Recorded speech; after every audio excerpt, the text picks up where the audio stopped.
Oi, turma, vamos ver doenças infecto-contagiosas. Continuar. Nós vimos antes doenças causadas por bactéria. Hoje vamos ver doenças causadas por vírus.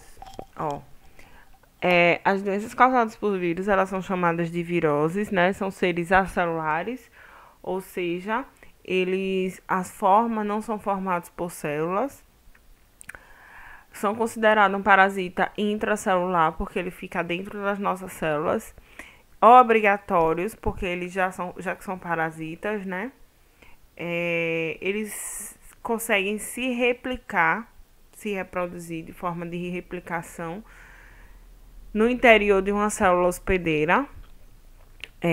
O que pode tratar é o medicamento por antibiótico, não tem muito efeito sobre os vírus, mas sim os antivirais, né?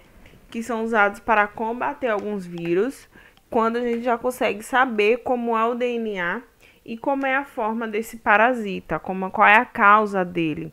Então, esse parasita viral, né? Ele ocorre por, óbvio, contaminação de vírus e pode ser feita, né, de diversas formas, principalmente por vacinação, a prevenção. Aqui a gente tem foto do vírus da gripe e o rotavírus, que causa diarreia grave em grávidas e gestantes e em crianças. E o vírus da gripe, né? Ele é muito parecido com o vírus do H1N1, até porque é uma síndrome gripal, e o do coronavírus, né? Então, as características gerais do vírus, como eles são acelulares, ele não tem uma organização celular, ele não tem membrana plasmática, ele não tem citoplasma, não tem citosol, organelas, nem o núcleo celular, mas ele é constituído de uma cápsula proteica que abriga no seu interior o material genético. Então, ele não possui um metabolismo próprio, né? Ele ocorre por reações, não ocorre reações químicas observada no interior da célula viva, não ocorre, tá, gente? Não tem como ter reações químicas porque ele não tem membrana, ele não tem citoplasma, ele não tem mitocôndrias, nada disso. Fora da célula hospedeira, ele não tem nenhuma atividade, ou seja, ele é inerte, ele não tem nenhuma atividade assim, e pode formar cristais como formas de minerais. Então, né, o tanto que a gente tá vendo aí que o coronavírus, a superfície, né, acaba sendo de contágio, e aí de algum meio a gente acaba colocando ele dentro do nosso corpo. Não é só tocando, tá? É tocar e sem querer a gente colocar a mão no olho, coçar o nariz, passar a mão na boca, no rosto. Aí ele vai conseguir entrar no nosso corpo. Mas caso contrário, ele não consegue. Consegue entrar através da saliva, né? Das glândulas lacrimais, tudo isso. A outra característica geral é o meio que ele se reproduz, né? Então ele vai se replicar dentro da célula. Intracelular, obrigatoriamente, como eu já havia dito, não tem como ser em outro local, tem que ser dentro das células. Eles só vão ficar em parasitas vivos, né? Em seres vivos, como plantas, animais, bactérias, até porque é onde vai ter a fonte de energia dele. É onde vai ter o material genético dele. Então, aquele hospedeiro dele tem que ter vida, né? Tem que trazer esse nutriente, já que ele não tem como captar de outro jeito. Como eu já havia dito, ele se reproduz de células vivas através de uma célula hospedeira e ele se mantém inertes quando estão fora dela. Eu coloquei alguns vírus aqui que uma tabela de sintomas de vírus que tem a mesma característica, que é transmitido por um mosquito, pelo mesmo mosquito, que é a zika, chikungunya, a dengue. Eu não coloquei ainda a febre amarela. Mas todos esses três aí, ele é causado por um vírus, né? Tem um vírus específico, mas ele tem o hospedeiro quem? O Aedes aegypti, que é o mosquito da dengue. Ele foi colocado esse nome porque até então a gente só tinha conhecido a dengue. Mas hoje o Aedes aegypti ele transmite mais outras 4 doenças. Ainda tem o Maiaro, quinto, 5 doenças. Então, a maioria desses sintomas virais vão ter febre, vão ter dores musculares, algum pode ter manchas vermelhas, outro vai aparecer coceira. E a diferença da zika chikungunya é a vermelhidão, né, nos olhos. E o que mais chama a atenção do mosquito da dengue é a febre e a dor de cabeça, né? E a diarreia também, que não apareceu aí. Mas é muito frequente. A outra coisa que eu coloquei foi de síndrome gripais, né? A gente tá aí na fase, né, do coronavírus, que é o Covid-19. Nós temos o H1N1, que ele também é um vírus que pode matar, e a gripe comum. Então, a gente tem os sintomas até 39, o Covid alta, né, com calafrios, tem gente que são assintomáticos, isso depende do sistema imunológico, pode também ser, como não tem muita informação sobre o Covid, a gente está aprendendo agora sobre ele, então, as especulações é que quem tem a imunidade alta ou não sabe explicar porque algumas pessoas são assintomáticas e outras não. Então, dor de cabeça na gripe comum, a gripe comum é mais a coriza, né? E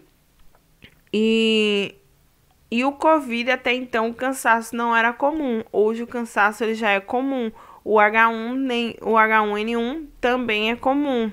É extremo. Ó que confusão, né? A gente tem aí de como cada vírus, gente, são vírus diferentes, mas que eles habitam no mesmo hospedeiro.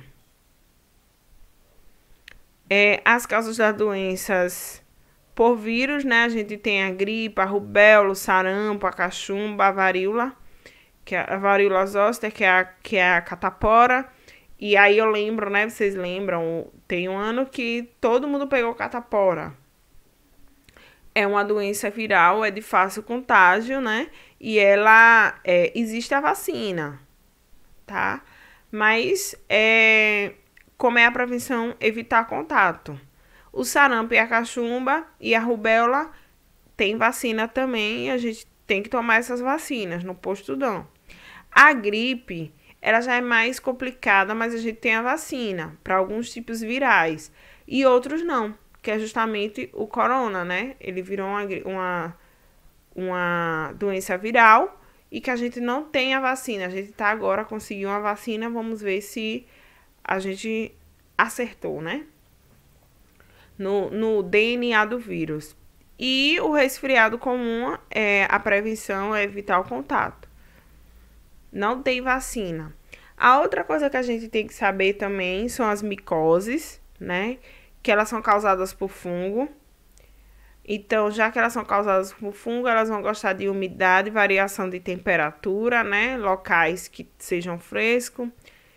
Eles buscam locais quentes, úmidos, para se abrigar.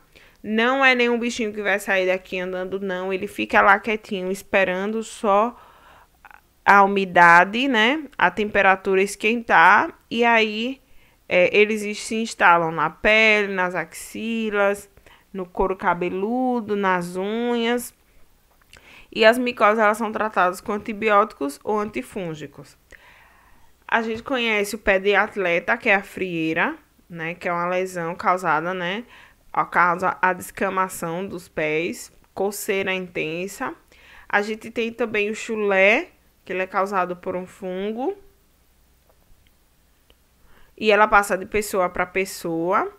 A candidíase, que ela pode ser ou com a boca, bucal, ou vaginal, né? Ou genital, ou no pênis, ou na vagina, ela vai aparecer.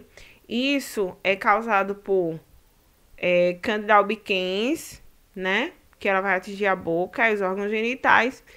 E pode ocorrer coceiras e corrimento na pele, né? E nos órgãos genitais. A gente tem 3 coisas: epidemia, endemia e pandemia. Eu nunca imaginaria que a gente ia chegar aí nesse né? De pandemia, mas epidemia é uma doença que surge de maneira repentina e se espalha rapidamente. Então, a transmissão é muito rápida. Então, então teve uma epidemia de gripe. Muita gente, várias cidades estão gripadas. Uma endemia que afeta uma quantidade de pessoas. Então, a gente teve uma endemia de catapora. Só em uma turma aí que tiveram vários alunos com catapora. Pronto. E outras turmas não tiveram. E pandemia é quando ela atinge boa parte do planeta, que é o que está acontecendo atualmente. Como evitar e se proteger, né? Isso é uma doença, a maioria das micoses, as doenças virais e bacterianas, elas são causadas por problema também de saúde pública. Então, a falta de higiene, beber água quando estiver fazer tratamento, né? Ficar muito tempo sem beber água, aumento dos insetos, coleta de lixo irregular, predadores para esses insetos. Então, o que fazer para proteger? Tomar água sempre, com cuidado, óbvio. A água ela tem que ser tratada. Lavar as frutas e verduras. Manter o ambiente sempre limpo. E sempre se higienizar e lavar as mãos. A maioria das nossas doenças, elas entram pelos nossos dedos. Através dos nossos dedos, elas entram na boca, no nosso corpo. Então, é o que a gente está vivendo, né? Sempre lavando as mãos, máscara e álcool em gel. Até a próxima aula.